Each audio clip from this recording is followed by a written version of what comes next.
2025 ആബേൽ പുരസ്കാര ജേതാവ് ആരാണ്? അത് മസാക്കി കാഷിവര. അദ്ദേഹം ഒരു ജാപ്പനീസ് പൗരനാണ്. ആദ്യമായിട്ടാണ് ജാപ്പനീസ് പൗരന് ഈ ഒരു അവാർഡ് കിട്ടുന്നത്.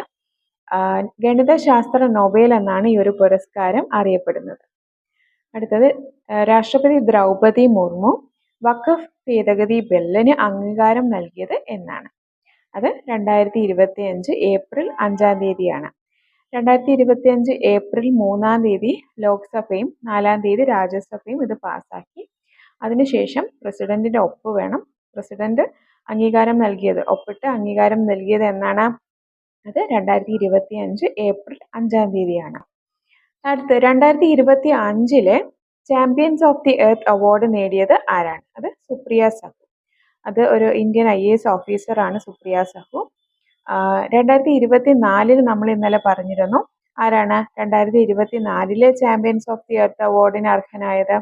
അത് മാധവ് ഗാഡ്ഗിൽ. 16ാമത് ഇന്റർനാഷണൽ തിയേറ്റർ ഫെസ്റ്റിവൽ ഓഫ് കേരളയുടെ വേദി എവിടെയാണ്? അത് തൃശ്ശൂരിലാണ്.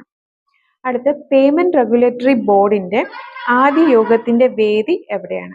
അത് മുംബൈയിലാണ് കേട്ടോ, മുംബൈയിലാണ്. 2025 ഇത് അംഗീകാരം ലഭിച്ചത്. ഇന്ത്യയിലെ ആദ്യത്തെ അർബൻ നൈറ്റ് സഫാരി ആരംഭിക്കുന്നത് എവിടെയാണ്? അത് ലക്നൌവിലാണ് കേട്ടോ. ലക്നൌവിലെ കുക്രൈൻ വനമേഖലയിലാണ് ആരംഭിക്കാൻ പോകുന്നത്. സൂര്യപ്രകാശത്തിന്റെ സഹായത്തോടെ കാർബൺ ഡൈ ഓക്സൈഡിനെ മെത്തനോൾ ഇന്ധനമാക്കി മാറ്റാൻ കഴിവുള്ള ഫോട്ടോ കാറ്റലിക് മെറ്റീരിയൽ അവതരിപ്പിച്ച ഇൻസ്റ്റിറ്റ്യൂട്ട് ഏതാണ്? അത് IIT ഗുവാഹത്തിയാണ്.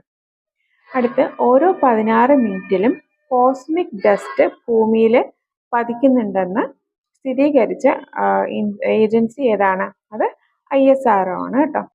അന്താരാഷ്ട്ര യോഗാ ദിനം എന്നാണ്? അത് June 21.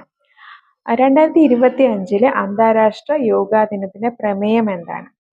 Yoga for one earth one health.